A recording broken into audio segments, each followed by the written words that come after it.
নমস্কার বন্ধুরা, রিনাস কিচেন ব্লগসে আপনাদের সবাইকে স্বাগত জানাই।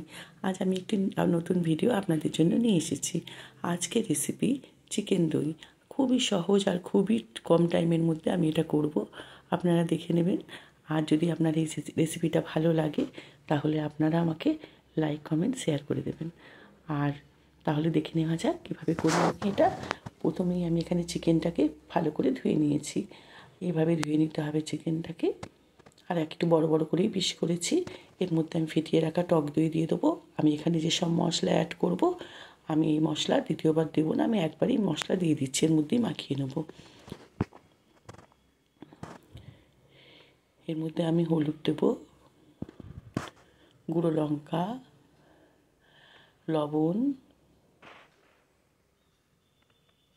4 চামচ রিফাইন তেল দেবো। আমি এতে একটু তেলটা কমই দেবো, আমি 4 চামচ রিফাইন তেল।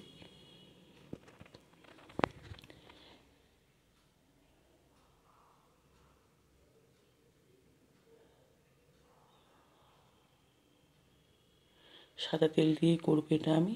এখানে আমি আদা রসুনের পেস্ট কেনা বাইরের আদা রসুনের পেস্ট দিয়ে আমি এটা করব। তা আমি ওর মধ্যে দিয়ে দিচ্ছি আদা রসুনের পেস্ট কিছুটা।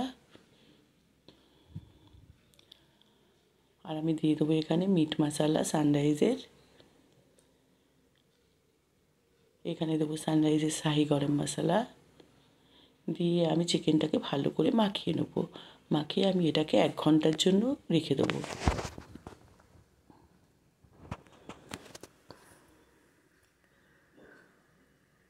আমাদের 1 ঘন্টা বাদে আমি একটু কড়াইতে তেল দিলাম, রিফাইন তেল দিয়ে একটা তেজপাতা, একটা শুকনো লঙ্কা দিলাম আর কেটে রাখা পেঁয়াজ দিয়ে দেবো। পেঁয়াজটাকে আমাকে লাল করে ভেজে নিতে হবে।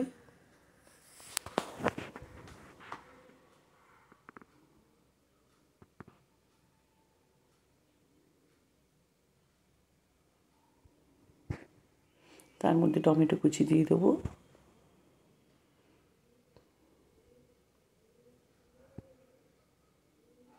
আর চিকেনটা আমি যেটা মশলা মাখিয়ে রেখেছিলাম ম্যারিনেট করে, সেই চিকেনটা আমি ওর মধ্যে দিয়ে দেবো। আমি এর মধ্যে কোনো জল অ্যাড করবো না, আর কোনো মশলা আর আমি কিছু দেবো না, যা দেওয়ার আমি দিয়ে দিয়েছি। আপনারা এইভাবে করে একবার দেখবেন, খুবই ভালো লাগে, খুবই টেস্টি লাগে।